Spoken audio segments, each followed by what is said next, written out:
Hello everyone, আসসালামু আলাইকুম। কেমন আছেন সবাই? আশা করি ভালো আছেন।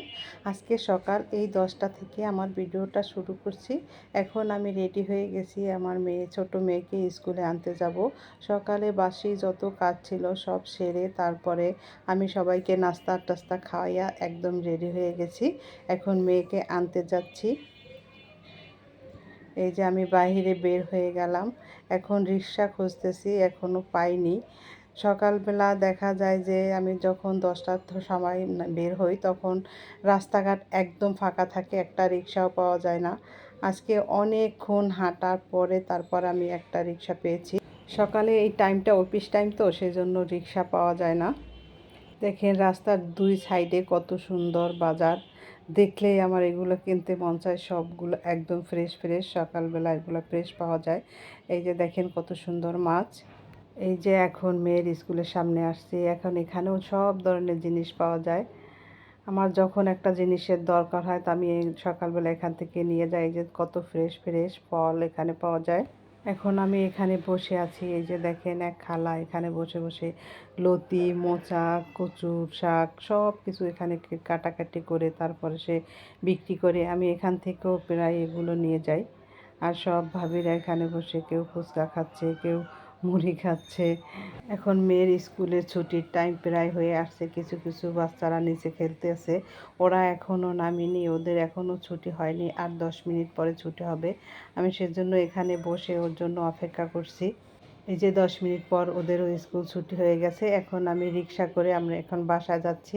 বাসায় এসে মেয়েকে খাওয়া দাওয়া করে ঘুম পাড়িয়ে তারপর এখন আমি যাচ্ছি রান্নাঘরে। আজকে আমি রান্না করব হচ্ছে ওল কচু দিয়ে ইলিশ মাছের ঝোল আর ওল কচু ভর্তা।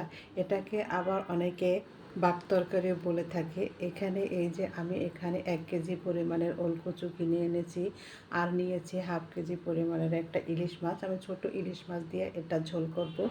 এখন আমি অফ ক্যামেরায় সব কেটে নিচ্ছি। এই যে দেখেন আমার কাটা হয়ে গেছে। এখানে ইলিশ মাছটাও আমি কেটে নিয়েছি, ওলের তরকারিটাও আমি কেটে নিয়েছি। চলেন এখন মূল রান্নায় চলে যাই। আমি প্রথমে এখানে একটি পাতিল নিয়েছি, তার ভিতরে দিয়ে দিচ্ছি সয়াবিন তেল। পরিমাণ মতো সয়াবিন তেল দিয়ে দিয়েছি। এখন দিয়ে দেব এখানে পেঁয়াজ আর রসুন কুচি করে রেখেছি একসাথে, সেটা দিয়ে দিয়েছি। এখন পেঁয়াজ রসুনটাকে আমি ভালোভাবে 5 থেকে 10 মিনিটের মতো একটু ব্রাউন কালার করে ভেজে নেব। এই যে দেখেন ভাজা আমার হয়ে গেছে। এখন আমি দিয়ে দিচ্ছি একটু পানি, যেন পেঁয়াজটা পুড়ে না যায়। তারপর আমি সব মশলাগুলো দিয়ে দিচ্ছি। এখন এখানে দিয়ে দিচ্ছি হলুদের আর মরিচের গুঁড়া, আর দিয়ে দেব পরিমাণ মতো লবণ। এই তরকারিটা একটু মরিচ বেশি দেওয়ার চেষ্টা করবেন। এখন দিয়ে দিচ্ছি একটু আদা রসুন পেঁয়াজ একসাথে পেস্ট করে নিয়েছি, সেটা দিয়ে দিয়েছি। এখন এই মশলাটাকে আমি ভালোভাবে কষিয়ে নেব যতক্ষণ পর্যন্ত না তেলটা উপরে উঠে আসে। এই যে দেখেন মশলাটা আমার কষানো হয়ে গেছে। এখন আমি দিয়ে দেব একটু পানি। পানিটা দিয়ে আবার কিছুক্ষণ জাল দিব। যখন পানিটা একটু ফুটে আসবে তখন আমি দিয়ে দেব ইলিশ মাছগুলো। ইলিশ মাছটা দিয়ে ভালোভাবে কষাতে হবে। ঢাকনা দিয়ে দিয়ে 15 থেকে 20 মিনিটের মতো ভালোভাবে কষিয়ে নিতে হবে। কেননা আমি তো মাছটা ভেজে নেই, সেজন্য মাছটা থেকে যেন কোনো গন্ধ না আসে, সেজন্য এভাবে আমি মাছটাকে ভালোভাবে কষিয়ে নিব। ভিডিওটা এতক্ষণ যারা ধৈর্য সহকারে দেখেছেন তাদের কাছে একটাই অনুরোধ, আপনারা লাইক দিয়ে ফুল ভিডিওটা দেখার চেষ্টা করবেন। আর যদি আপনাদের হাতে কোনো সময় না থাকে, ভিডিওটা চালিয়ে আপনারা যে কোনো কাজ করতে পারেন, তারপরও ভিডিওটা অর্ধেক দেখে বন্ধ করে দিবেন না প্লিজ। দেখেন মাছটা আমার কষানো হয়ে গেছে। এখন আমি মাছটা উঠিয়ে নেব।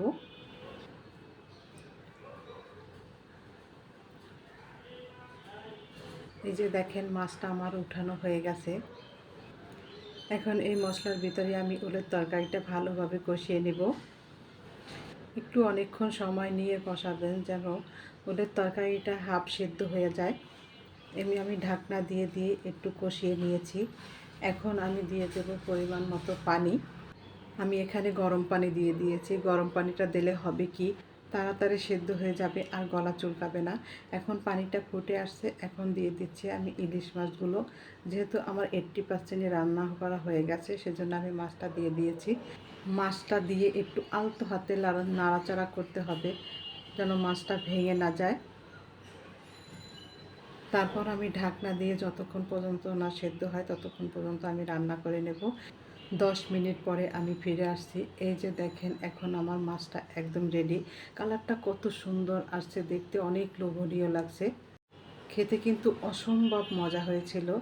এখন আমি ওলের তরকারিটা দিয়ে একটু ভর্তা বানাবো চিংড়ি মাছ দিয়ে। সেজন্য প্রথমে আমি ওলের তরকারিটা সেদ্ধ করে নিচ্ছি। একটু শুধু লবণ দিয়েছি, এখানে আর কিছুই দেই না। একদিকে আমি ভাতও বসিয়ে দিয়েছি। এই যে বাক তরকারিটা এখন আমার সেদ্ধ হয়ে গেছে। এখন এটাকে আমি উঠিয়ে নেব। তারপরে ওই ফ্রাই প্যানে আমি আবার দিয়ে দিচ্ছি একটু সামান্য সরিষার তেল। সরিষার তেলটা দিয়ে তারপর দিয়ে দিচ্ছি এখানে একটু রসুন আর পেঁয়াজ কুচি। রসুন আর পেঁয়াজ কুচিটাকে আমি একটু ভালোভাবে ভেজে নেব। তারপরে দিয়ে দিচ্ছি 4টা শুকনো মরিচ। এই মরিচটাকেও আমি এই পেঁয়াজ আর রসুনের ভিতরে ভেজে নেব। এই যে ভাজা আমার হয়ে গেছে, এখন আমি এটা উঠিয়ে নিচ্ছি। এটা উঠানো আমার শেষ। এখন দিয়ে দিচ্ছি আমি চিংড়ি মাছ। এই চিংড়ি মাছটাকেও আমি একটু ভালোভাবে লাল লাল করে ভেজে নেব। এই যে চিংড়ি মাছটাও আমার প্রায় ভাজা হয়ে গেছে। এখন চিংড়ি মাছটাকেও আমি উঠিয়ে নিচ্ছি। এই যে দেখেন, সব আমার রেডি। এখন আমি সবগুলো একত্রে ভেটে নেব। ভর্তাটা সম্পূর্ণ রেডি করে তারপর আপনাদের মাঝে আবার ফিরে আসছি। এই যে দেখেন, ভর্তাটা আমার রেডি।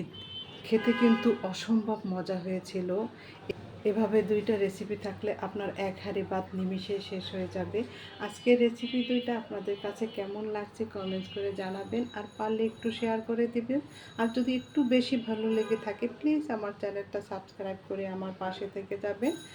একটা জাম্বুরা এনেছিলাম, কিন্তু খেতে তেমন একটা ভালো লাগেনি। চিন্তা করলাম টাকা দিয়ে কিনে এনেছি, ফেলে দেবো, সেজন্য আমি এটাকে আমি ভর্তা করে খেয়ে ফেলি।